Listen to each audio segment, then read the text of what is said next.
Alhamdulillah, Assalamu alaikum wa rahmatullah wa barakatuh. Brothers, is the sound clear? Can you guys hear me okay? Can you type in one?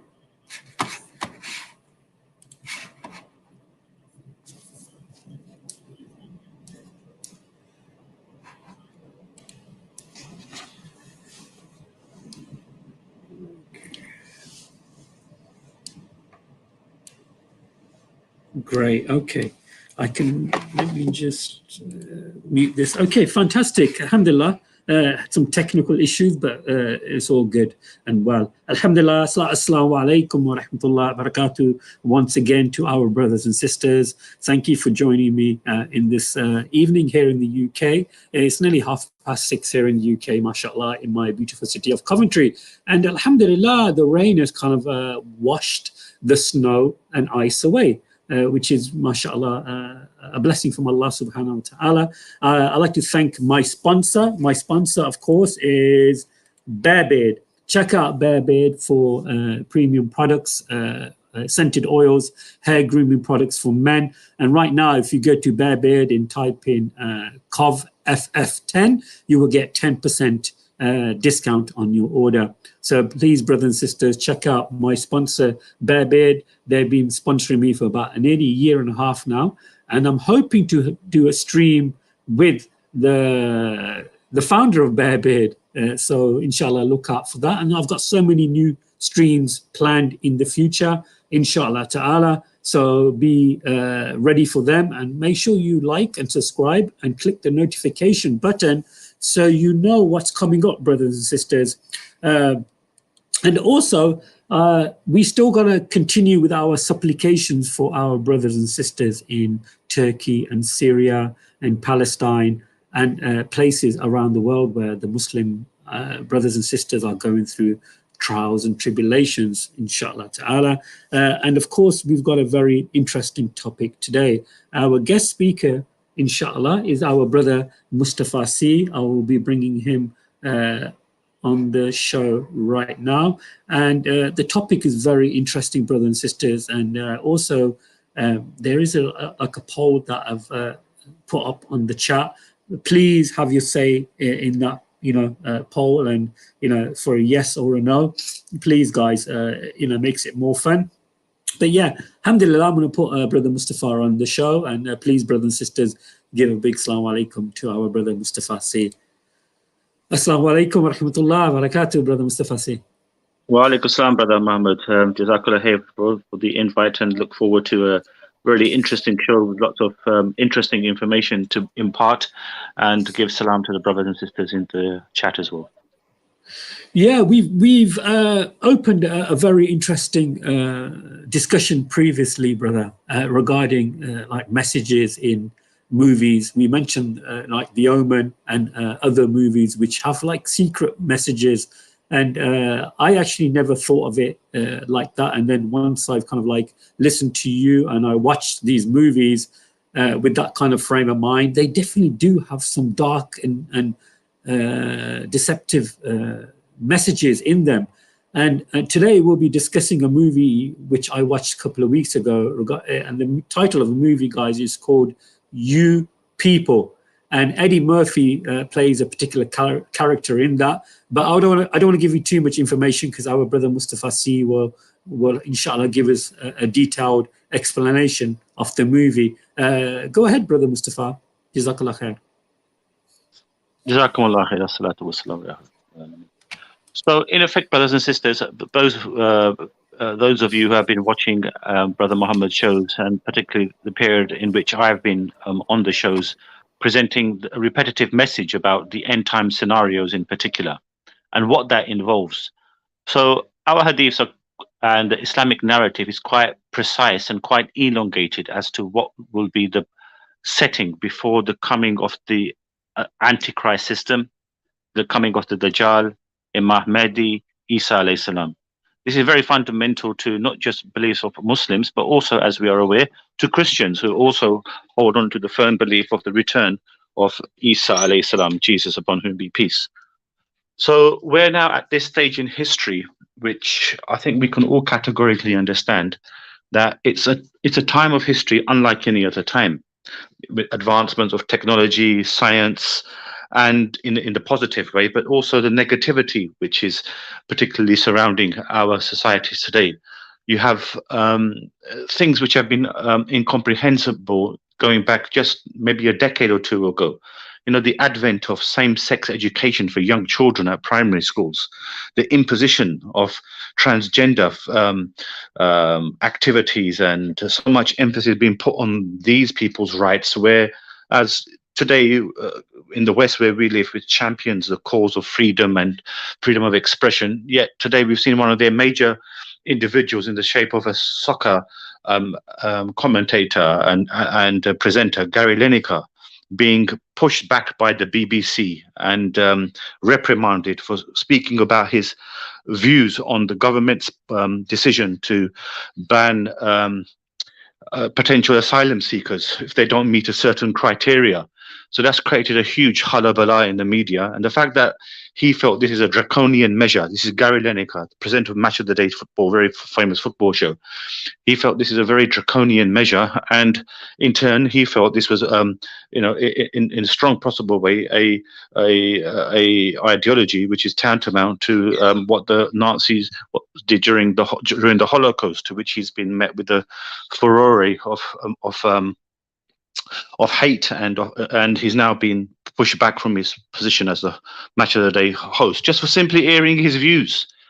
Imagine with the society we're living in, which champions these causes. However, you cannot express what would be deemed to be legitimate, and he's getting a huge amount of support as well. So that's just a side point I'm making in the societies that we're living in today. The hypocrisy is just mind-blowingly breathtaking. However, we need to be aware that in the societies that we're living in today, our world is changing upside down. You know, we've spoken in depth about issues such as the change of morality in our world order.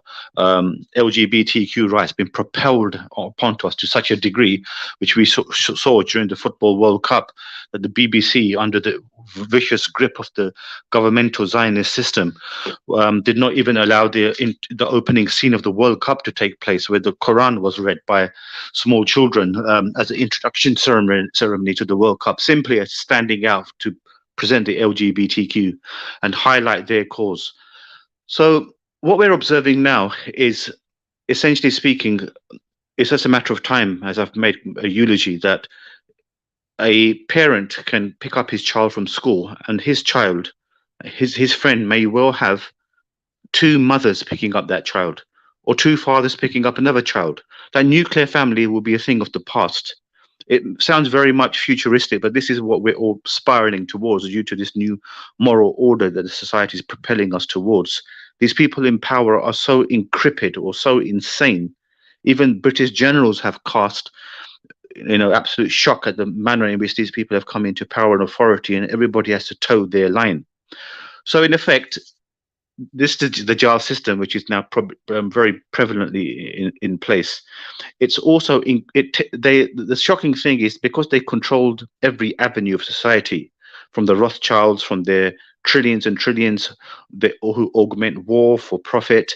These are the individuals who seek more thrill from their existence other than the material wealth that they possess. So in this way, they delve into the supernatural, as I've made mention before in many times. They go into the occult, they go into Satan worshipping in essence. So as we as Muslims can understand that we have our Islamic narratives, which says that there are those who represent Allah. Allah has his vicegerents, whom the shaitan can never influence. And there are those who are the representatives of Satan, who work day and night to lead mankind astray. So these people are the fundamental Satan worshippers, who are seeking to degrade our societies to such an extent that it becomes unrecognizable, and that we as human beings go totally away from our creator. So they do it in lots of different ways. One of those ways is subliminal messages that they put in the media or in the film industry in particular. We've spoken on previous shows about such connotations involving films such as The Omen 1, Trading Places in particular, I've spoken about. And fascinatingly enough, we watched a film recently, Brother Mohammed has also watched it, which is referred to as You People. Same actor played by Eddie Murphy 40 years after he appeared on Trading Places. Trading Places was essentially a comedy film involving Eddie Murphy, who played a tramp, a black tramp, who begged outside this huge banking conglomerate in the US. I think it was in New York. And there were the two banking individuals who owned the investment banking firm, two, if you want to call it, Rothschild type figures, filthy rich, who between them have a bet that they can replace the black tramp who's a beggar on the streets and replace the white man who is a banking trader and brings in much investment money for the banking corporation. They can change the roles of these two individuals. And so they plot and plan to do away with the white banking trader and in his place bring up the tramp, who is played by Eddie Murphy. So Eddie Murphy seems to be an individual who is used for a particular purpose. 40 years ago, this film was made. Now, the indications of that film is now being propelled by the Zionists now. Off stage, we were discussing how people would be unaware how the Jewish Zionists in particular benefited from the transatlantic slave trade. A very good lecture to watch will be from Professor Tony Martin, who sadly has deceased due to being very strangely, he lost his life in very unforeseen circumstances, who gives a lecture on YouTube upon this issue of the Jewish involvement in the transatlantic slave trade, which unfortunately cost the lives of so many people of Black African heritage during that particularly ghastly period of human history with the enslavement of them. But unbeknown to the majority of the people, the main beneficiaries were the Jewish Zionists, who what they in effect did from the coasts of Africa, they would transport slaves to the Americas, where they would have their the Jewish Zionist agents waiting on the other side to sell Black slaves who were transported over the Atlantic. Now, according to Professor Tony Martin, who is of Black heritage himself and does this particular lecture on YouTube, which we can post a link in due course, in which he makes mention of the Jewish influence during that particular period. And unbeknown to people, when Black people were shipped to the US, they were met at ports and then they were taken into land areas to be sold. 74% of Black slaves who were then forced to work in plantation fields, they were working for the Zionist Jewish families and landowners in particular. That's a statistic which is very rarely highlighted, but Professor Tony Martin makes some reference to this. The common imagery we have is that when the Black people were enslaved in the Caribbean and the Americas, this was done by mad Caucasian, white, Black-hating people who were the main beneficiaries of the transatlantic slave trade. But this is a slant on history. It's just a Zionist plot to make a divide between people, to say that the white Caucasians were the main people who did this evil act.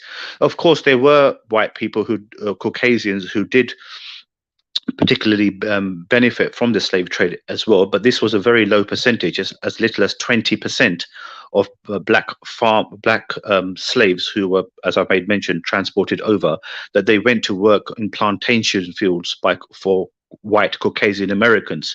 As I made mention, the main beneficiaries were the Jewish Zionists, and these slaves went then to work on their plantation fields, and they were treated dreadfully.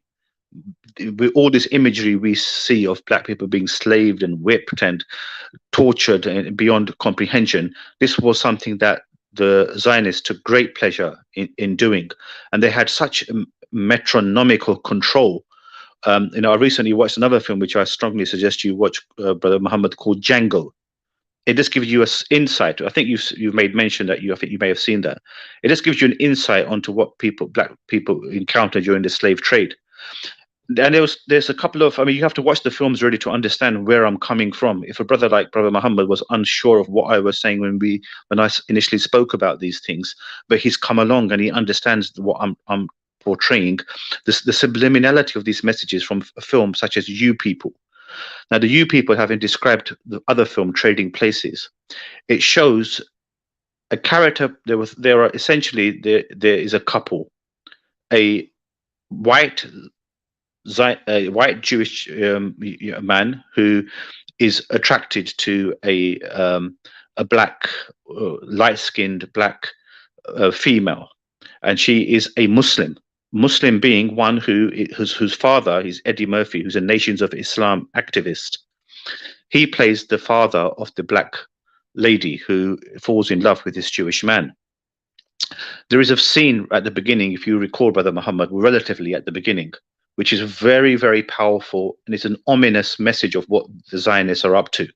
By Allah's good grace, I've been able to deduce and understand very methodically that their carrot and stick, or the stick and carrot method, is now going to the level of the carrot being dangled to black people.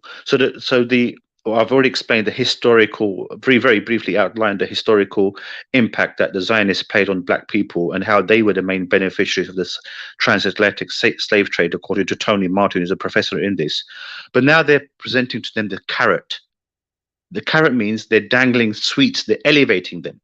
Hence the worldwide attempt to crush racism. Now, the worldwide attempt to crush racism is also being done for a particular purpose. It's not for no reason that the majority of the leaders of our political parties now are people of color. You know, you've got a chap called Hamza Yusuf. I'm just diverting somewhat, but I'll come back to the point of the film. Hamza Yusuf, who is taking who is applying to be the First Minister of Scotland. And he is supposedly, the media is portraying him as a practicing Muslim, from a practicing Muslim house. However, he is keenly endorsing LGBTQ and same-sex marriages. As a practicing Muslim, he's endorsing such methods. Now, the person who's standing against him, a lady whose name escaped me for a while, I think it's Kate Forbes, I think her name is, if I recall. Now, fascinatingly, she is a Christian who is against same-sex marriage ceremonies, particularly in general and in the church. So we as Muslims, this is why I bang on and on about we have to come to a conformity with the Christians because of these end-time scenarios and how we hold the common values with them, you see. So she, as a Christian woman who is the candidate to become First Minister of Scotland, has held on to these powerful views, despite the fact that she will be castigated for it, and which she is being doing. However, the other candidate to replace Nicola Sturgeon, who is the incumbent First Minister, is, as I said, a Muslim. And he's proposing and implementing the policies of these Zionists who control all the world's affairs. So the message will be for Muslims to see, well, look at this. A supposedly practicing Muslim has become the first minister, meaning that in essence, the most powerful politician in Scotland, akin to being a prime minister or president. But he has to toe the line. He is the one who essentially has to say these things in order to get him this position. And why? It's so that they can corrupt those individuals who hold on to stringent family values or values which are proposed in their religion, and then to confuse the masses about what their religion implicates. So he's being patted on the back by the media in general, seeing that he's very forward thinking and he's a practicing Muslim and he accepts LGBTQ just like Sajid Javid does, one of the ministers here in the British government. So it's just to make us accept what contrary to what our Creator has revealed. So this is a slithery game going on to infiltrate our societies and to look up and make role models of individuals such as Hamza Yusuf, or the Prime Minister here, Rishi Sunak, or the Home Secretary, Suella Braverman.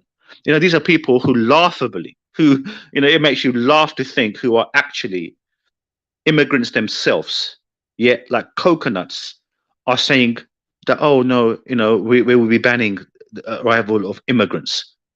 Just so that the government does not have the ping of racism thrown at them, they deliberately employ these people of different color as ministerial positions. I mean, obviously, we all know ministerial positions are very powerful. But who is behind it? Who is making Rishi Sunak the Prime Minister? Who is putting Suella Braverman? Why are we getting such a mixed cabinet? And it's not being done because all of a sudden people have realized that racism is terrible and that we should do away with it. There are certain dark forces at work which are proposing this. And we can see it within these subliminal films, you see. Very, very important to understand. We can see it within. So when we understand that these people are making these comments that that refugees can't enter the country now, ridiculous types of policies which are being imposed, but it's the people of color who are coming out, who are proposing this, even though they themselves are the immigrants. It's actually laughable. It makes you sick to even think about it. And someone who is a white Caucasian person, Gary Lineker, has stood up, spoken against it, and look at the backlash that he has had. This is a society we're living in. Freedom of speech, no. It's only freedom to speak about what you are told that you can speak about.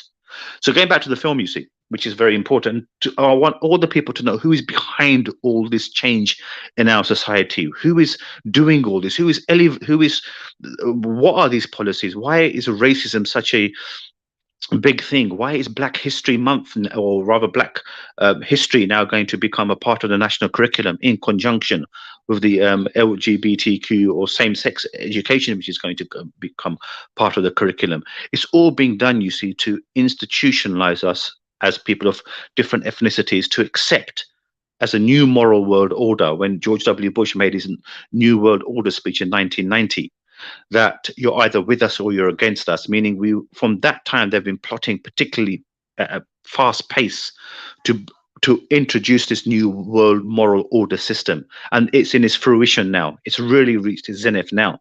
So in this particular film, we're seeing, again, in the first scene, we're seeing Eddie Murphy, who is appearing with his daughter in a cafe somewhere in the US. Very, very powerful. I highly recommend people watch it. The film called You People. So he appears in the cafe, and his daughter is speaking to another Muslim, a friend of hers, who is a Sunni Muslim.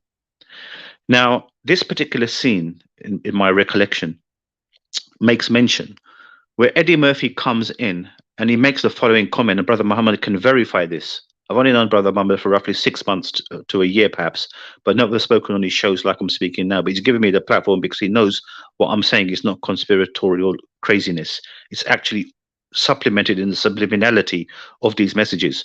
So in this setting, if you recall, Brother Muhammad, as well, when they're in that cafe, Eddie Murphy looks around and he makes the following comment, if you notice, and I'm just paraphrasing it because I've only seen the film once and I'm just remembering it from the top of my head, but I can remember the scene vividly, in which he makes the comment that, how comes I'm the only tar black person in this room? Tar meaning is short for tarmac, yep, which would be thick black, because all the people in that room were of a light black color.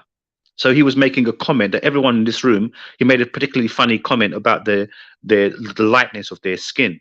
But apart from him, and there was one other black chap who was sitting behind him having a coffee, all the other people in this cafe, and there must have been about 20, 30 people, they were very light colored black skinned people.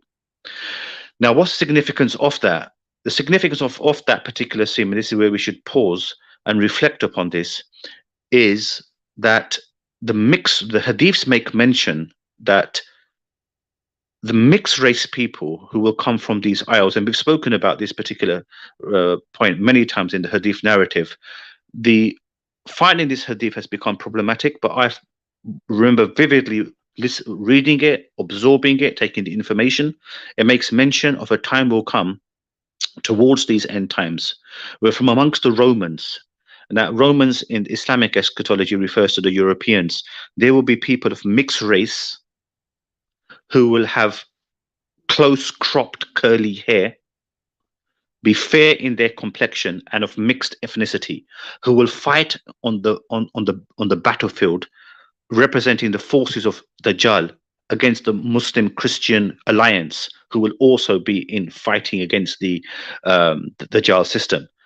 So to understand this hadith, we have to understand that this new breed of people, essentially, which are coming out, mixed race people who are observing that they have fully been augmented into the Western societies in particular. I was watching a football match the other day featuring Germany, and we all know the history of Germany, but they've got many mixed race players, just like we have here in the UK. or in other, like in France, many people of mixed race, black people represented the national team, which wouldn't have never been even dreamt of going back a generation ago. So they're giving us all these opportunities to. The JAL system is giving us all these opportunities recently, and I know I'm diverting, but it's such a large topic, and we need to absorb all the points. Brother Mohammed, are you aware of a particular case taking place by where the English Cricket Board have taken to having taken to court their ex-cricket captain Michael Vaughan, who was a very famous cricket player who helped England win the Ashes nearly 2 decades ago, in which he's supposed to have made a comment to an Asian cricket player, simply in jest. He said that there are too many of you lot around. Yeah. A comment he made in jest just 2 decades ago, and look how it's been blown out of proportion. Who is behind this? Who is trying to crush the white man, right? And what is it all about? You see, and why has it been propelled now? Is it because they all of a sudden love people of color? These people in authority? No.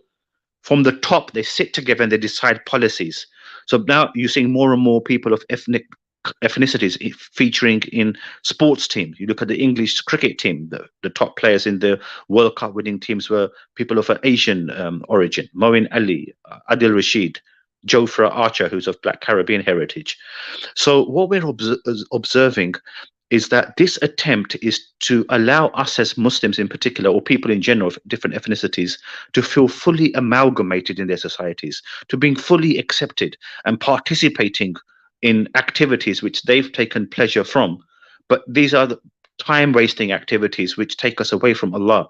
So those people who become besotted by football or by cricket, and they spend their time just, idolizing these people. This is what this powers want us to do. This is what the Zionists want us to do. So we go away from worshipping God. Now, in reference to the hadith I made mention, so these people of mixed race will fight against us because they will represent the side of the morality of the West, the morality of LGBTQ, the morality of transgenderism, the morality of things which are contrary to what God has revealed amongst Muslims and Christians. So this will be the precipice in which this system will take place, in which the coming of Imam Mahdi will take place, the coming of the Dajjal will take place, and these are the people who will represent this Dajjal system and fight against those who have held on to common historical values. Now, going back to the film, and I'm not hoping to go all over the place, but people will probably need to go back and listen to this particular podcast again to understand and pick out what I'm saying in a particular way.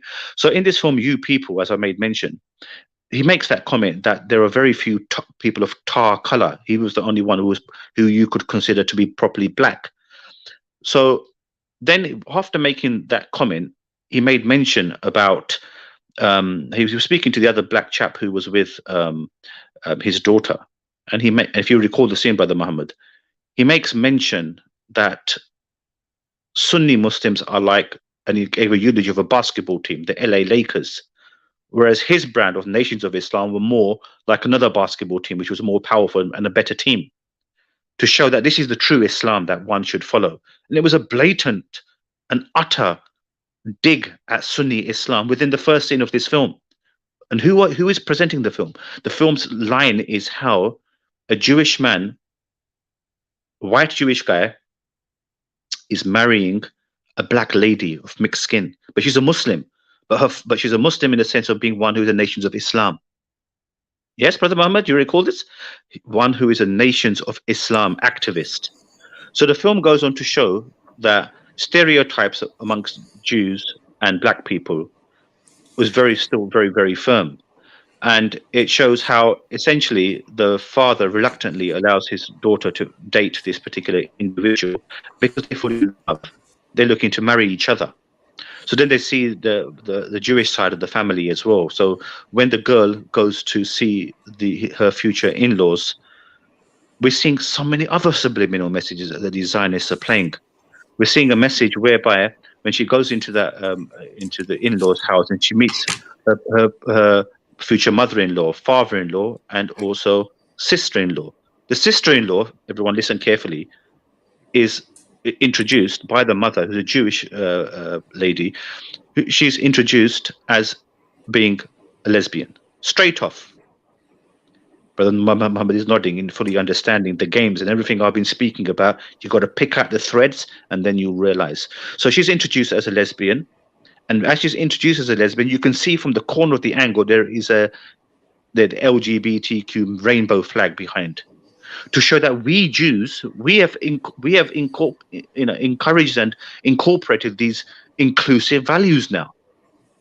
And we have incorporated and enclosed these inclusive values within our structure. So let's unite together in this new moral world order, whereby a Muslim female can supposedly marry a non-Muslim man. This is totally against the tenets of Islam. We know that only Muslim men can marry non-Muslim women, mainly Christians and Jews, but Muslim women cannot do this due to so many reasons, which if I spoke to, will be going off on a tangent. But it presents Sunni Islam as backward. It presents Sunni Islam as the negative force. But the nations of Islam are those who are indeed, who can amalgamate themselves into society, just as the Jews can. Just that the Jewish people were able to amalgamate them. So the film continues in the theme in which they're about to get married in the end, but due to these differings between the future in-laws from both the girl and boy side, they decide not to get married. However, a time then goes by in which the parents of this couple are reflecting that they've probably stigmatized and had particular stereotypes against each other, which was wrong. So they decide then that it's acceptable, and Eddie Murphy then makes attempts to reconciliate with his future son-in-law. If you remember the film, brother. So he makes the attempt to reconciliate, to show that we are progressive, we are Muslims, we can marry with, our daughters can marry Jewish men, no problem whatsoever. You know, and this is the true Islam. Hence the dig at Sunni Orthodox Islam in the film. So, but what it shows also is how they're using black people. They want to now dangle what I've termed for such a long time the carrot. Come to us, feel fully immersed within our societies.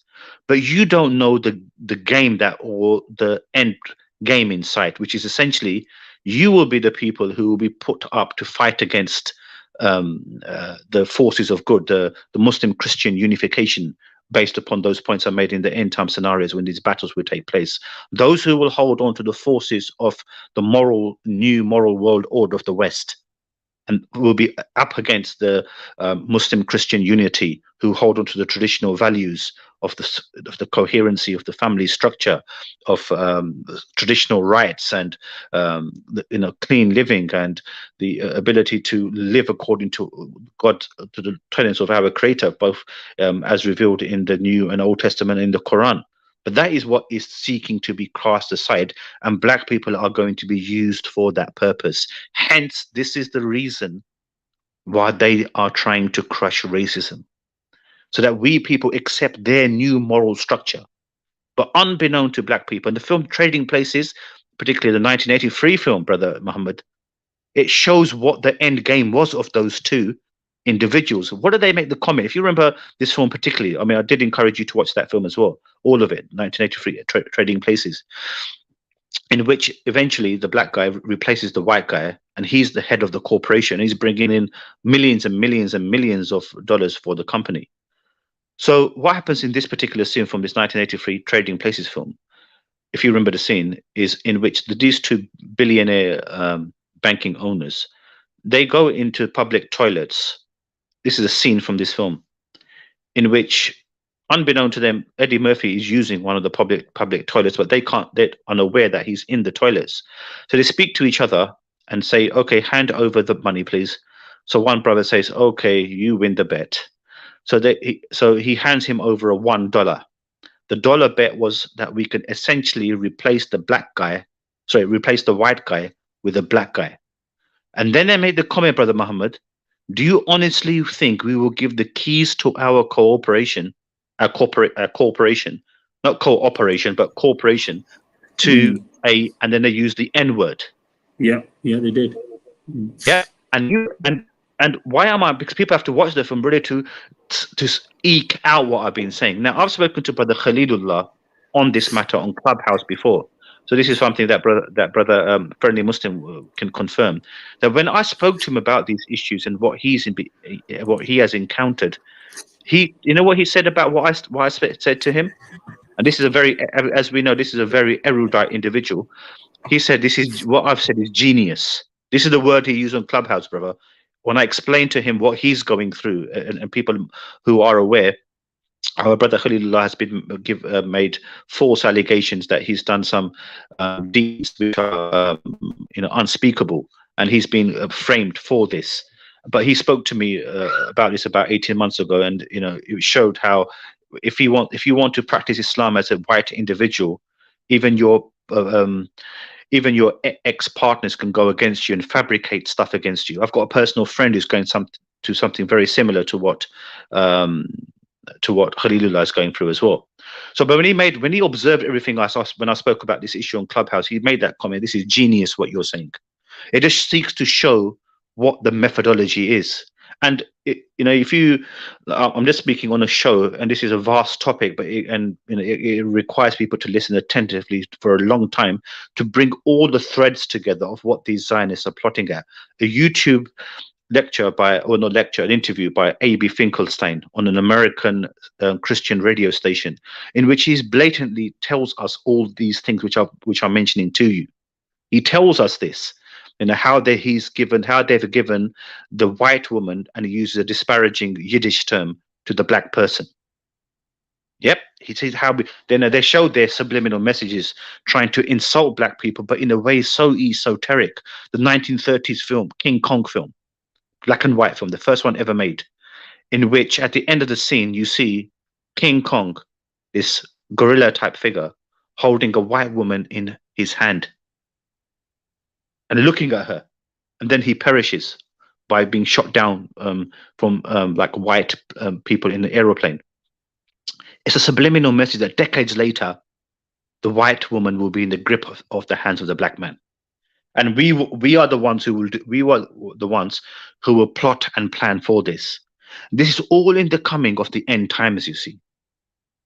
So if you're picking up the threads of everything that I'm saying, it's such a vast topic, and I hope I'm being articulate in presenting all these points. But it requires for people to watch those films, which have been going on for a long time, to understand the points I'm making. So these films, in essentially the You People film, really tries to show to the indigenous watcher that Muslims and Jews can get along with each other. They can marry with each other, even though it's against the tenets of the creators, according to the Islamic narrative, that a Muslim woman cannot marry a non-Muslim man. But yet they've made a Nations of Islam girl, who apparently represents Islam, in the end marry a Jewish person. So what it seeks to show is that we can overcome our supposed, in quotation mark, prejudices. We can overcome our differences. But you have to forget about God, forget about Him and His rulings and what He has ordained for us. So this is the plot at hand. I hope people have understood it, and I've spoken for a long time. Absolutely. But for the other people it requires for them to watch these 3-4 films: The Omen one, which I've spoken in length about, Trading Places, and You People, and observe and understand the points that I've made. And if there are people who want to come up, inshallah, I'll let Brother Mohammed take over now and ask questions in relation to everything I've said. And if there's anything which is unclear or a lack of clarity, then please, it would be great to hear from people from the audience, from the chat, to come up, inshallah. Jazakumullah khairan. Barakallah feekum, mashallah. There's a lot to take in. I hope for brothers and sisters are listening to this. It's a very interesting topic that we always bring up, and I think brothers and sisters are waking up to the fact that movies do have a secret message and agenda behind it. Our sister Jo has joined us. Sister Jo, can we have some of your input regarding what Brother Mustapha has mashallah mentioned so beautifully? First of all, Assalamu alaikum wa rahmatullahi wa barakatuh.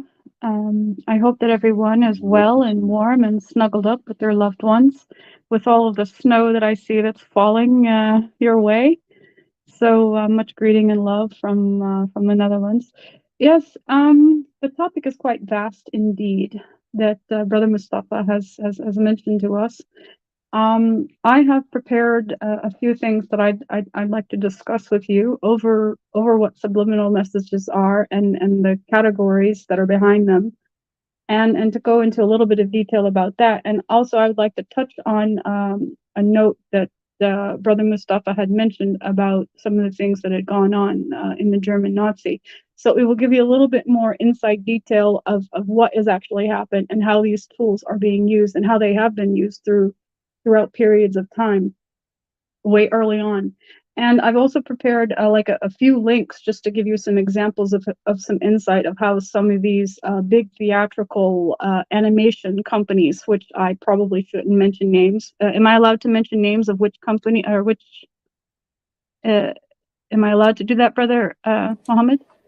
I think we stay away from certain companies and yeah, okay. so forth, just in case we get a strike or something like that. I can be very subtle then in how I mention these, and people can figure it out. I'll hand over the list to you that I prepared, and if you want to stick that in the comments, and so other brothers and sisters can go and research that for themselves. But you know, that's part of doing the homework. We're not here to do the homework for them. They are supposed to go out and seek this information to inform themselves. First of all, I'd like to say that recently, as last year, there was this. Sorry, I'm very sorry to interrupt you, Sister Jo. I just want to back. I mean, a quick point. I'm very sorry to cut you, but look at the fear that they've presented to us. That Sister Jo cannot even make clear as to who these corporations are, because Brother Muhammad naturally will be fearful of having a strike against his channel. Such is the power that they've put on us indigenous masses that we cannot even expose to who these people are in fear of the strength that they have in order to silence us. But sorry for interrupting you, but please carry on. No, you're absolutely right about that. So, I mean, I will try to be as careful as I can because it is a very touchy topic. And yeah, Bismillah to what Covff is all I can say. You know, I will take full responsibility for my statements according to what I've researched. Okay, first of all, what are subliminal messages? Recently, as last year in Halloween, you can say this particular beverage company made an advertisement slandering the leading competitive beverage company by dressing up and in a costume and saying that, oh, that's scary. And the next advertisement that came out had the same picture saying that their competitor with the same logo showing how big and much better they were. It showed that they were mocking that everyone tries to mimic the true hero. The subliminal message within the advertisement is to make fun of the other beverage company because they're in competition with each other, claiming that they're trying too hard to be like their competitors. The primary meaning of a subliminal message, they must contain the meaning that lies below the conscious perception. Individuals will probably not know the history of what these beverage companies come from or really what they do, but nevertheless, they are based in their seemingly bold advertisements and their statements. The intention behind subliminal messages is to influence the individual in experiencing a message without them actually noticing it. This makes subliminal messages dangerous if done correctly and left in the wrong hands. Slandering between companies can quickly turn into influencing viewers politically. Both forms of subliminal messages are presented throughout history. People debate the ethics of using unconscious information and influencing the attitudes and behaviors, even in music. And we're going to continue to explore this of how do subliminal messages actually work. By determining the ethics of subliminal messaging, one must understand how they work. There are 3 different types of subliminal messages. Subliminally presented stimuli is one. Subliminal perception and subliminal processing.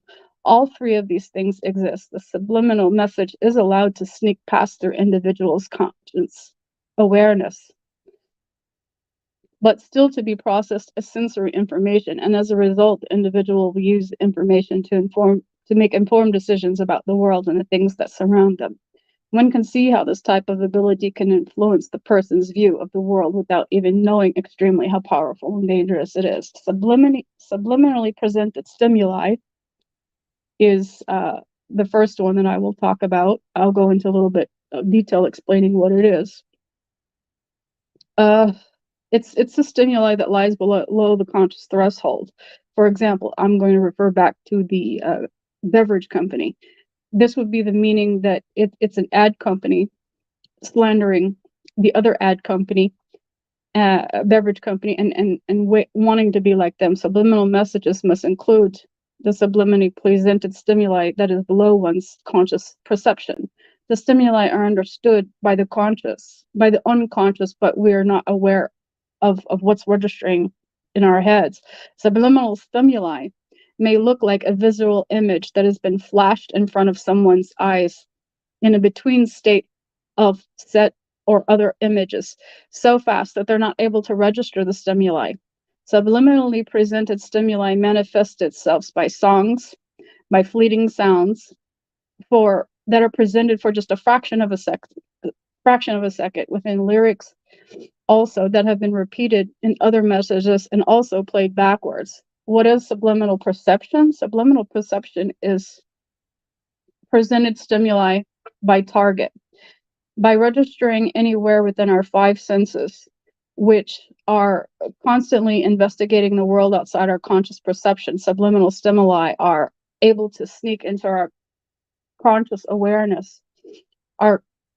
One constantly inspects the world and their senses of subliminalness, unaware of many things, including the breath they breathe most of the time. In order to be a subliminal message, the stimuli must remain below one's level of conscious awareness and perception. Oftentimes, people focus on a specific thing in the world, excluding all others from attention. If a stimuli remains below one's conscious awareness, it is said to be within a subjective threshold. Because its subjective reality varies from person to person. If the stimulus is perceived, however, remaining above the level of conscious awareness, it is said to be within an objective threshold. This is because the stimulus objectively is detectable for every individual. Subliminal processing is the third one. When this stimuli occurs, the level of conscious perception is processed and registered without awareness. As a result, the individual has gained new information from the world that is informed, that will help them inform and make a different decision in the future. This means that they have gone through the subliminal processing. This is the goal of every subliminal message.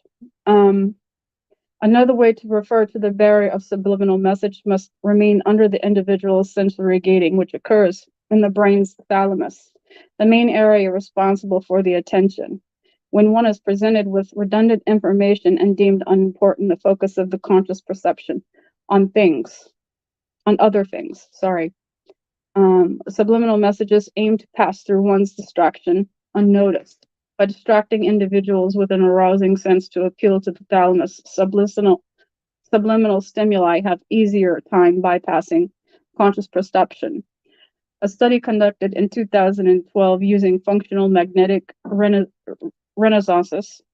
imaging, fMRI, detected the exact area of the brain that filters the unconscious stimuli.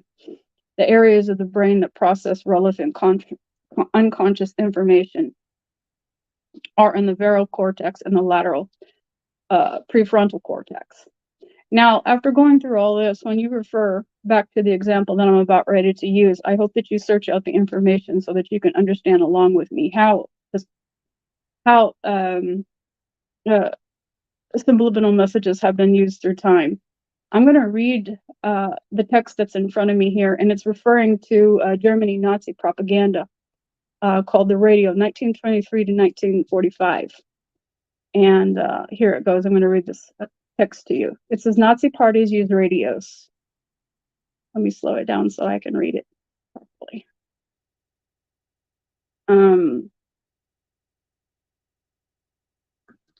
Bear with me. It says Nazi parties use radios to spread its message to its new followers, especially pushing the argument that Germany has been wronged by the Treaty of Versailles.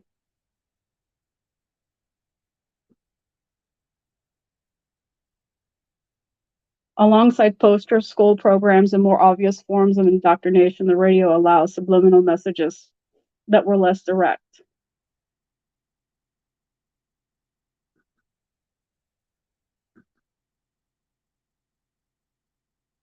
Bear with me. Similarly, compulsory films in school and children accompanied mandatory listening to Hitler's speeches over the radio. And it goes on so and so forth. Hold on a second.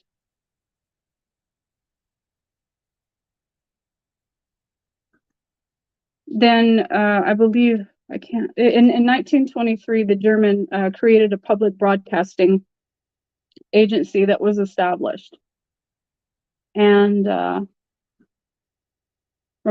believe it was in the original broadcasting company, by the end of 1924, 9 companies had existed. Not 9 of them, it was like 51%.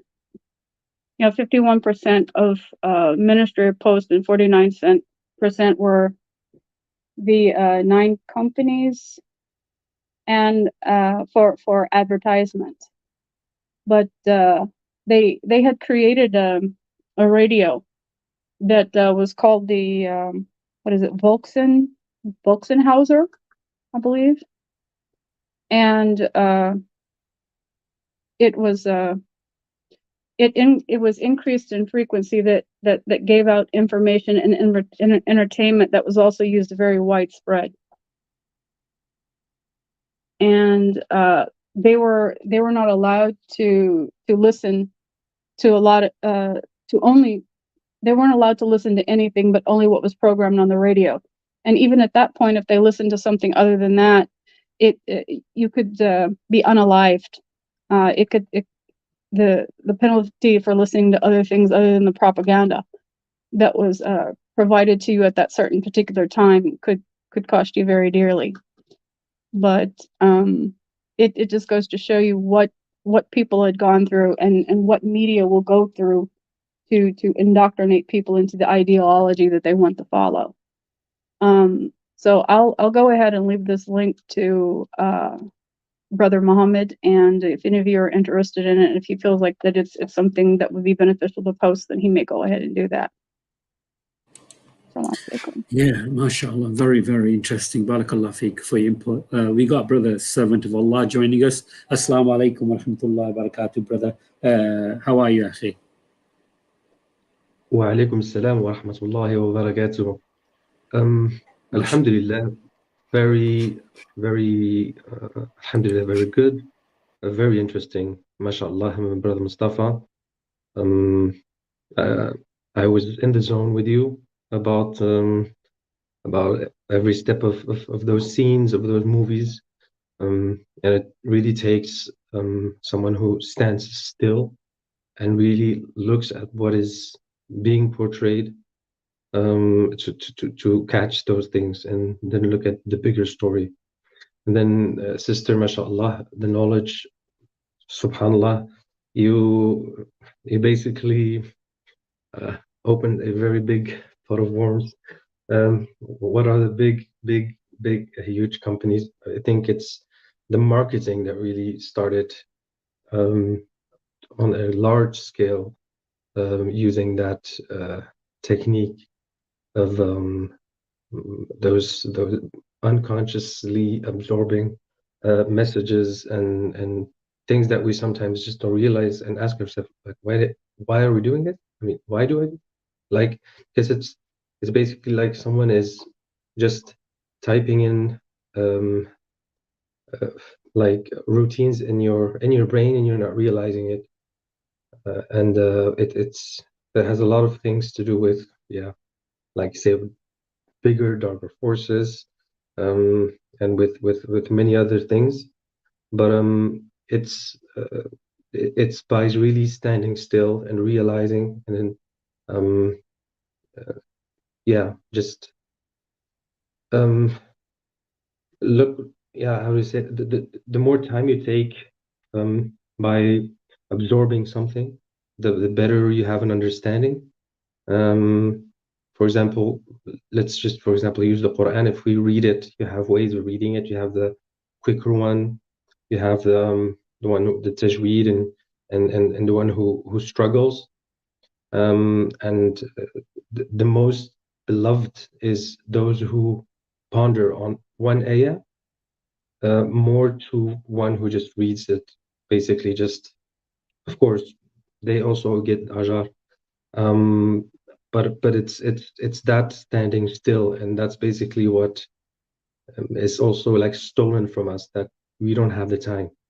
But why don't we have the time?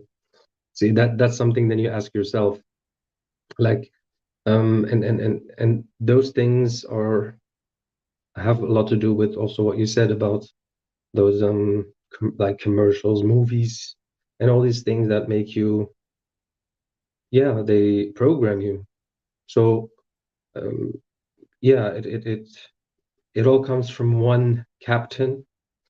From, if I can just go to what Brother Mustapha said, it's the end of times. The end of time is coming. We're seeing the clear signs of the Prophet Muhammad ﷺ that predicted them, and there is a how do you say that? There's a really, like, our biggest enemy that is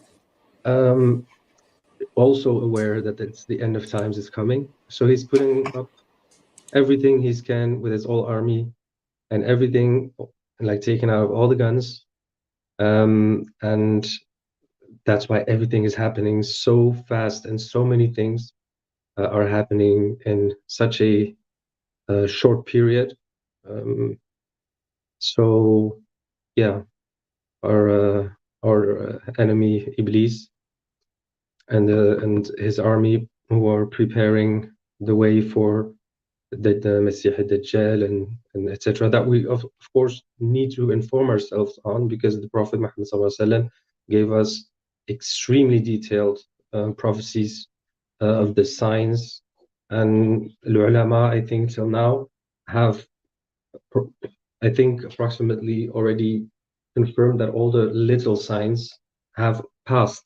Now we're waiting for the 10 big ones. So yeah, that's what I would just wanted to share at the moment. Jazakallah khair, brother, servant of Allah. That's very informative and just substantiated on the points that I was making, alhamdulillah. And obviously for our sister in Netherlands as well, who gave a very detailed account of the various methodology which is applied due to the tactics used for subliminal messages, and how they seek to infiltrate and normalize things in a very structured way, and leaking and taking out information, or giving information which is given in such a subtle manner, and not overburdening a person, however, giving enough credence to accept certain worldly and prevalent views which would shape differing societies that are now encompassing these views. I mean, it was only a generation ago that speaking about things such as LGBTQ was frowned upon, or it was seen as, you know, as unacceptable. But our societies now have made it totally acceptable, and indeed propelled it to such a degree that our schools now are compelled to learn about it. And this, you know, recently I've been led to believe that there's a school in Birmingham in which 400 Muslim parents signed a petition demanding that the school does not teach the children about LGBTQ activities, and they were lambasted in the local media as being intolerant and discriminatory. However, the school did take notice, and they withdrew the LGBTQ curriculum within that particular school, which is a majority Muslim school. So what we're observing, you see, is that we can do certain actions to try to repel this like consistent tidal wave of anti-godness, which is now being fully immersed within our societies. So we've got to do our bit in that essence. But we all know from our Islamic hadiths, you see, as to what is going to happen in these end time scenarios, which we've spoken about now in considerable depth. So if the hadiths make mention, for example, that that when the Dajjal comes, the ones who will follow him quickly and mostly will be women. Now, it doesn't then, the hadith does not go to tell us that, right, it will happen where the Home Secretary will be a feminist who will then work in conjunction with the head of the Metropolitan Police, open lesbian feminist who then works in conjunction with social workers, again, and rabidly anti-men. And this is how the antichrist system will be. It's up to us to deduce it and work it out. We've been given the information, and then we're going to see how the powers that be, who are determined to bring our societies contrary to what God has revealed, how they're going about doing that. I mean, everybody knows, amongst Muslims, since I was a child, it was very clear that the Zionists in particular, they study and analyze our texts. They understand, for them, eschatology is a very, very crucial matter. So they pre-plan in accordance with that. And if anyone thinks I'm making crazy conspiratorial claims, during what the sister mentioned about the Nazi government, they also played a particular role in finding out about the certain lost scrolls and treasures, which they were very much, I forgot the technical name, but it's made mention they were seeking certain treasures which would make mention of what would happen in future events. So this was often a source of conflict between the Western allies and the Nazi government during the Second World War. So we are observant that eschatology is a very vital subject, and there is a plot which is taking place in reference to the coming of Isa alayhi salam. So when he eventually does come and he fights the Dajjal system, what does that actually mean? The Dajjal system is really meaning that there will be ungodliness everywhere. Whatever God has revealed, to the contrary, what will happen. So God has ordained that the head of the house is man, the head of woman is man, the head of man is Christ, the head of Christ is God. That's in the Bible. In the Quran, we have similar verse which Allah says that the devoted, obedient wives are obedient to Allah and by proxy to their husbands. The powers that be are determined that that's not going to be the case. They're going to elevate women to the extent that they become the ones who are dominant within our Western societies in particular, where men now have come to such a complex issue that they are totally subservient to their women, and they cannot even voice their opinions. There's so many frightening cases of how women dominate men that men simply cannot excuse me, cannot even live peacefully within their own household environments. So this is what we're all heading to. Whatever Allah has revealed, they're going to do the contrary. Allah has revealed the holy sanctity of marriage between man and woman, male and female. They're determined to propel it between the same sexes, which is contrary to what Allah has revealed. And we know from the biblical narratives as to what happens when these types of lewdness and transgression takes place. Then our Creator's wrath will fall upon these individuals, but they're seeking to propel those. They're seeking to propel all these aspects, atheism, which is now becoming the norm in society, mocking those who are of religion. So these are some of the fundamentals and the intricate nuances of the games that they're playing. I've spoken about the attempt to lure black people in by dangling the carrot. That's also substantiated in our hadiths, which I've spoken about in depth. About if you watch in the Western media or in Western television in particular, TV advertisements of how mixed race people are the main people who are selling products to normalize amongst the indigenous masses that they are part of our communities, but it's to propel them so that they feel totally amalgamated within our societies. But it's all being done for these end time scenarios and what lies for them. So I would highly encourage people to watch some of the films that I've made mention, and the message that the sister gave in terms of the subliminality, very, very clear. These are things which will happen in the future, and how the cognitive ability for them to decipher what is going on within the psyche of an individual, they are seeking to propel us into this system, which will be contrary to what Allah has revealed. Yeah, barakallah feekum, brothers and sisters. We've just hit the hour mark right now. I just want to remind the brothers and sisters that I'd like to thank my sponsor, bearbeard.com. Alhamdulillah, they've been sponsoring this project for about a year and a half. So please, brothers and sisters, check out my sponsor, Bearbeard. Also, Brother Mustapha initially started the topic, and he mentioned the ex-football player by the name of Gary Lineker. I do remember when he was in the mainstream media while the World Cup was taking place, he was speaking so negatively regarding the Qatar World Cup, and nobody from the Western media said anything to say, okay, you know, you can't say this, you can't say that. But look at it now, brothers and sisters. He mentioned something regarding the British government, that he does not like the way the authorities and the government are treating the refugees and so forth coming here to the UK. And all of a sudden, he's had a huge backlash. I don't know if you brothers and sisters have noticed that, but unfortunately, the memory span of our brothers and sisters and the people are for a short, you know, for a week or 2 weeks. We don't, you know, look at the past in depth. Now, check that situation out. He spoke out regarding the Qatar World Cup. He spoke out, so he was promoting the LGBT in the Muslim countries, and nobody said to him from the Western media, you know, you need to calm down, stop saying this is their rules, and is, you know, and so forth, is their country. But as soon as he said something regarding a European country, his own country, everybody's after him. Just food for thought, brothers and sisters. I just wanted to mention that. So, Brother Mustapha, have you thought about that particular aspect of the situation now with Gary Lineker?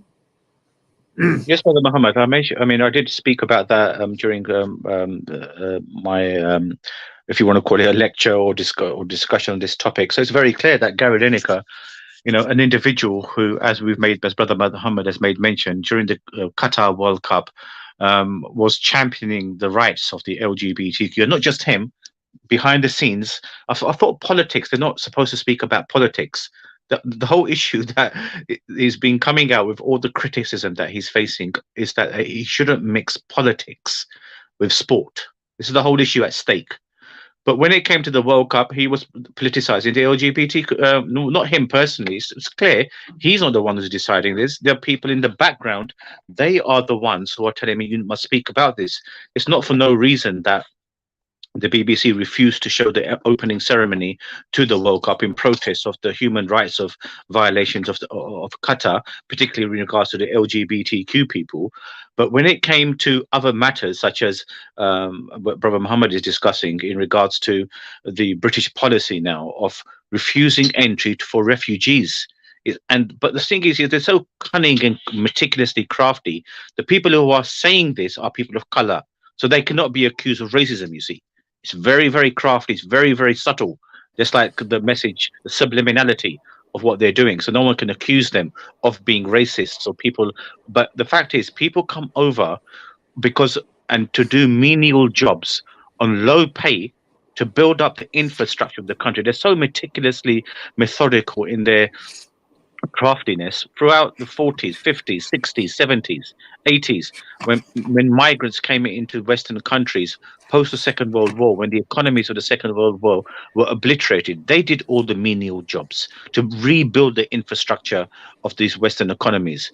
And the average indigenous Englishman didn't want to do these particular jobs, which were only available to which were deemed as menial. They didn't want to do that. So this was jobs where people would work on £3-4 an hour. Even today, people who become refugees, you know, work 15, 16, 17-hour shifts and pick up, you know, if they're lucky, 30-40 pounds. Now, these are the people who build up. So this is why they allow immigration to take place. But at the same time, they are now trying to stop these refugees. You know, they've got to pass such a criteria. You know, how do you pass the criteria whereby the government is saying that we won't push back genuine refugees, but we will stop these people entering our borders who are illegal refugees? Well, we've all people who have come into this country of ethnicity, they were all came in as people who came to find a living, which is exactly what these refugees will be doing. No one's going to be handing them out roses and a nice 30,000, for example, pound entry into your bank account for entering the UK. They're going to work their socks off day and night. People who, the indigenous masses, don't want to do that particular job. And for those people to be castigated, and for them to having to pass the criteria of showing to be genuine refugees who are suffering, this is the nonsensical type of argument raised. People are coming here to earn a better way of living, to build up your economies, the British economy, for example. You know, so people who don't want to do those menial jobs, these are the people who come who forward and will do it. So Gary Lineker spoke the truth. Gary Lineker is an individual who opened up his own home to allow refugees to live for free. So he talked the talk. But I'm absolutely super confident when it came to the matter of the LGBTQ, is that he was propelled to say this. Not just him, but Roy Keane on the other channel, the ITV, another very famous soccer player who's now retired, now an analyst. You know, even he was saying speaking similar to Gary Lineker. So it's a script that they're reading from, which they're compelled to say it. Hence, no criticism. But when they say something of their own volition, contrary to this esoteric people who control our governments, then these are the people to whom they will crush them in terms of the critique that they will have. But alhamdulillah, with someone like Gary Lineker, other presenters such as Ian Wright, the ex-soccer player, he's come out in protest to stand by in solidarity. I mean, what type of society is the hypocrisy of the advent of Western democracy, that you cannot even air your views and you have to then be pushed aside from your job because you're simply airing views that many, many people agree with? It's not controversial at all. These people have a right to this. If refugees come over, they want a better life, and we're going to kick them out because, oh, you don't match the criteria of how we deem what a refugee is. Total and utter nonsense. Unless you can prove that a potential refugee is a criminal, you do all the relevant checks, you investigate them, you investigate their ID, and then you find out from where they came, then you can make that claim that we're stopping these criminal entities coming in. But when you're trying to stop genuine refugees who are coming in, who cannot prove, for example, that they're under some sort of oppression from their own lands, and even if they're living in their own lands where they can't make a living, hence they're risking their lives. Why they're coming into all these European countries, coming by boat and drowning at sea? Why? It's because they're countries which have essentially been obliterated by the Western countries through the colonial period. Their countries have remained stagnant as a result of this, and it's the Western governments which are the ones who have been essential beneficiaries of this. So it smacks of total hypocrisy. But we do have people of good, outstanding individuality, such as Lineker, who's spoken out and he's walked the walk by allowing refugees to enter his home. So people will really come up and speak about this. I think it's going to be a great catalyst for perhaps even a national debate, because lots of people are with Lineker, lots and lots. Yeah, mashallah. Somebody mentioned in the comments regarding the Anglican Church that they've actually spoken up regarding same-sex marriages. There's a particular person called Calvin Robinson, and he actually looks like a mixed race pastor. He actually has mentioned, and he's been quoted to say, regarding same-sex marriages and same-sex unions, as they call it, that it's not allowed in Christianity. And he actually mentioned, which is profound, brothers and sisters, he actually said, okay, 3 bishops from the established church, that means that I am either wrong and Christians have been teaching incorrectly for the last 2,000 years, or Jews and Christians for the last 4 to 6,000 years, or we have, meaning the church leaders, have dragged the church into apostasy.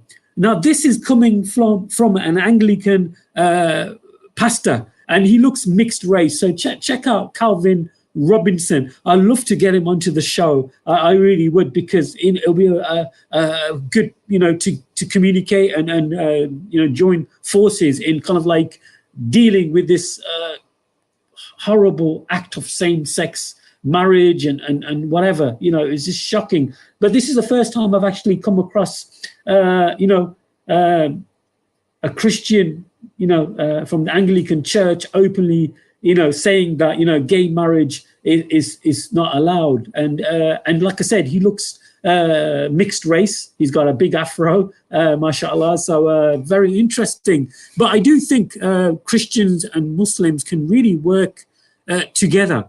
And I'm kind of calling out to our Christian brothers and sisters, come on and work with us, inshallah, in dealing with this chaos. It's total chaos. Sorry, Brother Mustapha, that was... Absolutely brilliantly said, magnificent. And now we understand the necessity for this Muslim-Christian alliance. Our hadiths tell us there will be an alliance.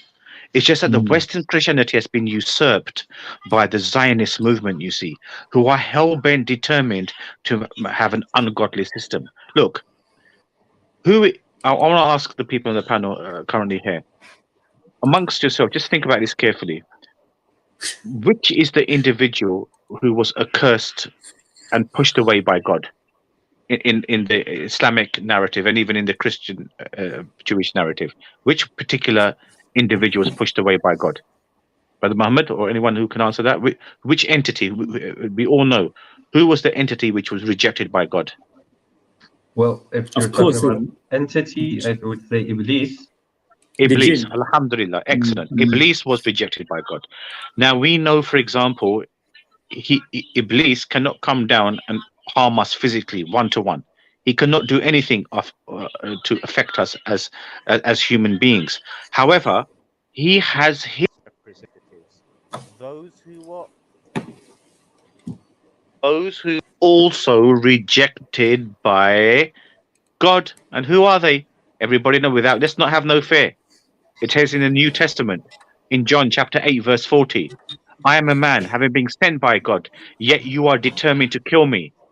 In Surah 5, verse 82, and the Jews boasted, we killed Christ, the son of Mary. And neither did they kill him, nor did they crucify him.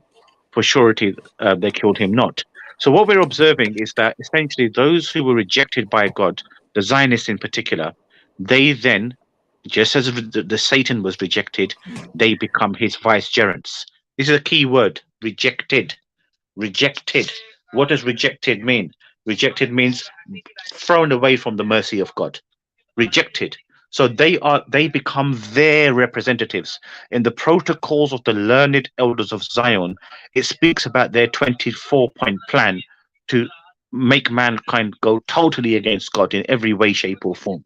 And one of those persists in bringing up the avenue of destroying religion and going totally against what God has revealed, because these are the Zionists whose Messiah will be the Dajjal, whose Messiah, who rightfully came 2,000 years ago in the shape of Isa alayhi salam, Jesus upon whom be peace, whom they rejected when he came.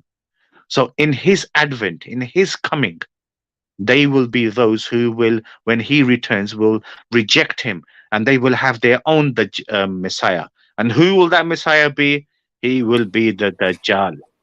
You understand? It's all coming together beautifully. Those who reject and think, oh, this is just religious conspiratorial nutters who are just taking some pleasure in just wasting their time. However, what we observe, you see, is, and I've repeated this again, our Islamic narrative is so precise, so articulate on the point of what these end time scenarios will be, that it is magnificent in its very construct, in its very essence.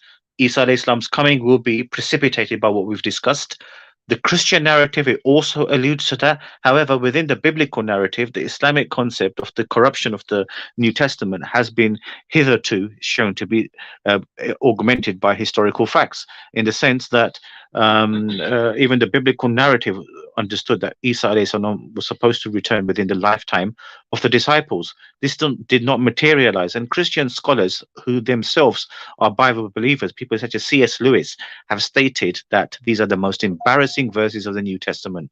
Which verses? Those which speak about the return of Isa alayhi salam, which did not materialize. Hence, the Islamic narrative, now that can be tested out. Based upon what we've spoken about, the entrapment of the system, which is now being propelled, an ungodly system which is unparalleled in human history, is live with us now, and it's working overtime to come to and propel the eulogy of their own Dajjal when he will come. And this is what they're seeking to do. The system will be total and utter ungodliness, and this is the coming of the Isa alayhi salam, who will then crush this Dajjal system. Fantastic, mashallah. Unfortunately, brothers and sisters, we've got to wrap this show up pretty soon. I know there's going to be EF Dawa will be doing the arena at 8 p.m. UK time, and our brother Yemeni, Muhammad Abdul Razak Al Yemeni. Brother, sorry, it's Hamza's Den. Sorry, brother, it's Hamza's Den. Hamza's Den. Oh, okay, Hamza's Den. Thank you. Doing the arena. Okay, thank you. There you go. The handler is always there, mashallah, giving me CPR. Jazakumullah khairan, brother friendly Muslim. So yeah, brother Yemeni will be on the arena on Hamza's Den. But I've got some very good news. Inshallah ta'ala, we will be doing a five episode debate with King's Servant. He was previously on our stream, versus Abdul Razak Al Yemeni. The first one will be next Saturday, midday. So brothers and sisters, stay tuned for that, because it'll be a 5 episode debate or discussion between a Muslim and a Christian. So look out for that. Also, alhamdulillah, on Tuesday, we have our Ustad from the UAE, as I posted before. Where are we, guys? Faris Al-Hamidi, mashallah. He'll be joining me, God willing, 7 p.m. UK time. And straight after that, we have our brother Nazambo, 9:30 p.m. UK time. And it's going to be a very interesting topic. Is Jesus God or a prophet according to the Bible? And that's a very interesting topic, and that's only brother Nazambo can, inshallah, deal with that. He is a mashallah, a walking, talking, like the Bible hub. He knows verses like the back of his hand. Amazing, mashallah. So he'll be joining me back to back. It will be on Tuesday evening, so it'll be at 9:30 p.m. UK time. But before that, mashallah, as you can see on the screen, we got Faris Al-Hamdi all the way from the UAE. MashaAllah, he'll be joining me at 7 p.m. UK time. So brothers and sisters, please hit the notification icon so you know what's happening. Okay, Jazakumullah khairan. I'm going to basically pass the microphone around to the panel for some final words. Brother Dawood, do you want to go first? Jazakumullah khairan.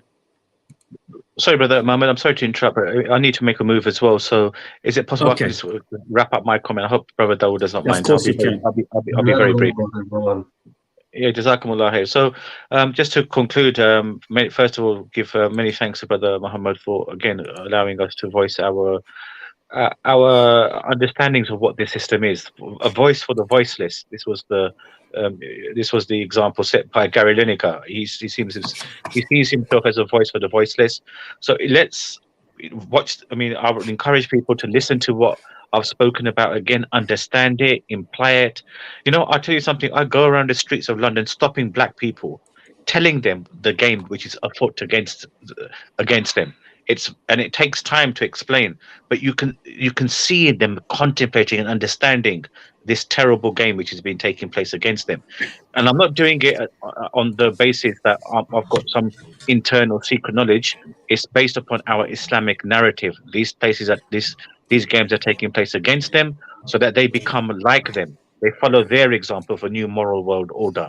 And this is what we're seeking to stop, and to stand up, to stand up against the system which is in place, which is spiraling towards it. So I would encourage you, again, I'll wrap up in the next 20 seconds, watch these films. You people, it just came out 2 months ago. Trading Places, The Omen 1. I mean, I've spoken relentlessly about these. Watch them, understand them. We perhaps could do another show and in regards to this. And finally, do encourage the audience to please tune in at 9:30 p.m. on Brother Muhammad's channel Covff FF, where Brother Nazam will be speaking about the topic of is Jesus God. It's something that I've learned considerable amount from him as well, and it's enabled me to become reasonably articulate in this particular topic as well. And encourage your Christian friends, non-Muslim friends, to come on, listen, maybe come onto the panel, so we can have a nice friendly discussion. So Jazakumullah khairan, tabarakallah. MashaAllah. Ameen. Wa alaikum salam wa rahmatullahi wa barakatuh. Brother Dawood, barakallah feekum. Can you say a few words, or have you got anything coming up? I mean, I would say ladies first, and then I'll maybe add something to it to end. So, sister, Okay. if she's available. Alaikum again. Yeah, I guess to top it all off, what I'd like to say is especially for the parents out there, because I'm an active mom in the school systems here, and I know that you are too. Is let's get together and censor what our children are being taught, how they're being taught, and what kind of information is going in and coming out of our houses. Let's take a look at what the media is telling us, what they're watching, what kind of games they're playing, and let's just be aware and awake to the things that they are given. And that's just a few basic tools that I can advise of how to censor what our children are being fed and that are in danger of being pre-programmed. We are the ones that are in control of that. We're their first stance for as a shield of protection for our young youth out there. So let's be vigilant and censor these things and stand up when we don't feel right about something and speak about it. And that's all I have to say this evening, brothers and sisters. Jazakumullah khair. It was great being here again. Thank you. Barakallah feek. Thank you so much, sister, for joining us. Alhamdulillah. Yes, Brother Mohammed, a very interesting podcast as always, and I can with time see that more and more interesting different topics are coming. Inshallah, khair. It's going to be exciting. I just wanted to add one thing. This Ramadan is coming soon, and of course we have to cleanse ourselves in many different ways. And we've also been speaking about like social media and all these kind of things that have to do a lot with undergoing messages in how to brainwash the youth, etc., etc. Please, brothers and sisters, detox as well from those things. Like it's a month where you can basically do a trial run to see, okay, how would I feel if for this month Ramadan I would basically just not be that 24/7 on my screen on social media for nonsense or something. And after that, this I'm speaking of my experience. You realize that okay, you become much more aware of what is going around you and what is important instead of being distracted by everything. It is not easy, but it is how do you say, like it's something that I feel that a lot of people go towards more in Ramadan, although yeah, we can use the phone for good and bad, but like a quick tip that I do, for example, is Masih ad-Dajjal, he's one-eyed, right? And if you hold your phone and you're on your phone, what is looking at you is that one camera, that front camera, that eye. And that makes me always think like, okay, the end of times and okay, I gotta, those little reminders to say, okay, I gotta put this away and do something more productive, like workout, but physically. And on the videos with the Mohammed that I need to, inshallah, start following very soon. But yeah, it comes from, I mean, everything is so distracting. So use this month, inshallah, of Ramadan that's coming, to also not eliminate, but basically detox yourself from all this propaganda and everything, and you'll see things much clearer, inshallah, bi'idhnillah. Inshallah. And I also wanted to just say that, inshallah, Muhammad, I will have soon, very soon, I'll have my Bear Beard t-shirt as well. But I won't be showing it. It looks better on you. Inshallah. I do suggest it as well. It has very nice. Check out what the sponsor basically has, and take care of our beards. Inshallah. Jazakallah khair. Barakallah feekum. Alhamdulillah. MashaAllah. Beautiful way to wrap up the show, brothers and sisters. It's been a very interesting topic. And, I think a lot of the topics that normally the streams do discuss is basically, flogging a dead horse, meaning like you're always critiquing and criticizing Christianity and people of other faiths. But this topic is also very important that we should make people aware of, especially the brothers and sisters from the Muslim communities, that there are hidden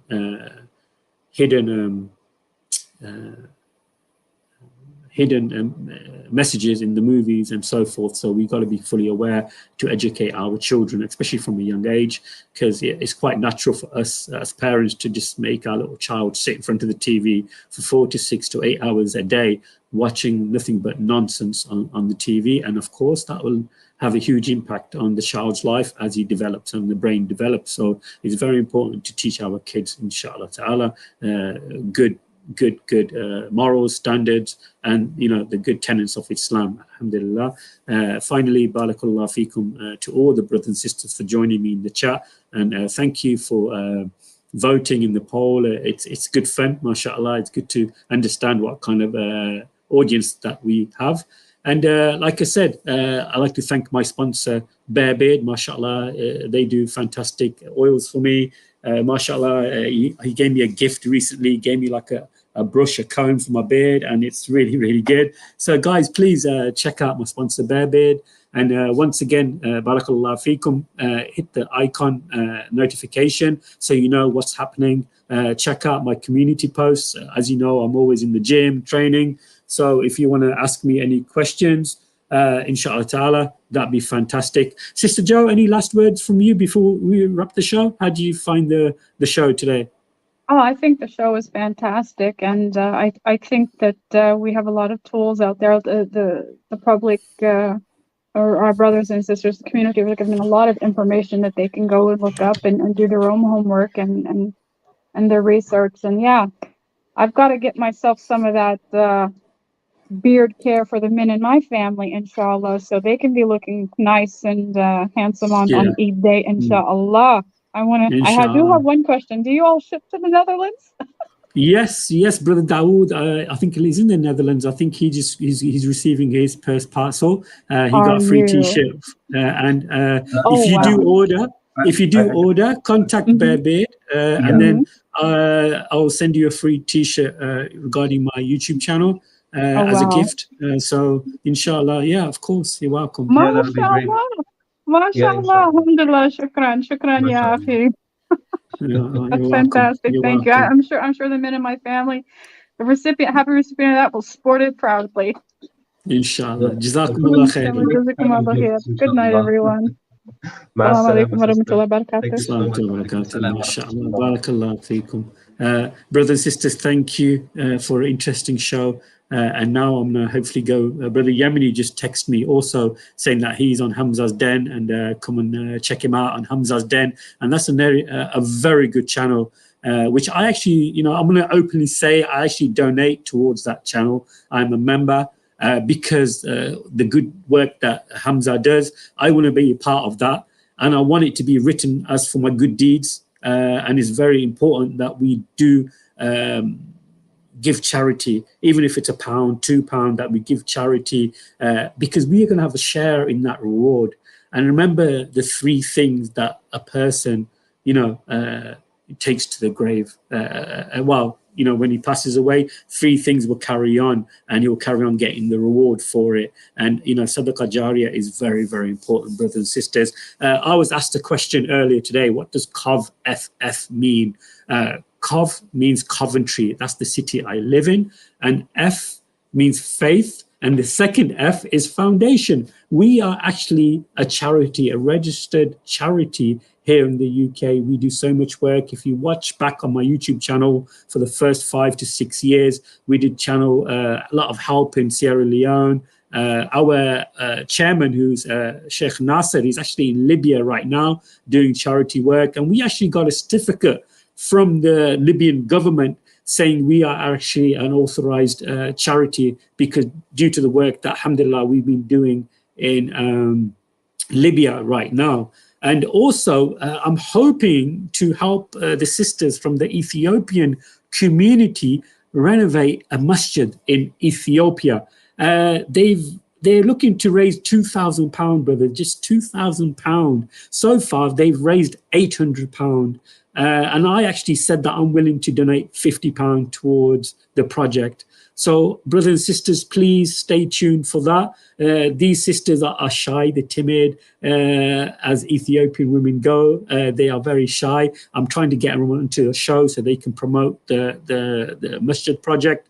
And brothers and sisters, £2,000 to renovate a mosque. Subhanallah, you know, this is why one of the reasons our charity, the Coventry Faith Foundation, establishes masjids in West Africa and African countries, because it's much needed there. Here in the UK, we are blessed with mosques everywhere, you know, alhamdulillah. But in Africa, where, you know, communities are growing, the dawah is spreading, and of course, poverty is always there in African countries, unfortunately. So, you know, this is one of the reasons the Coventry Faith Foundation does a lot of work in Sierra Leone and other African countries. So, barakallah fikum, brothers and sisters, please keep all of us in your supplications.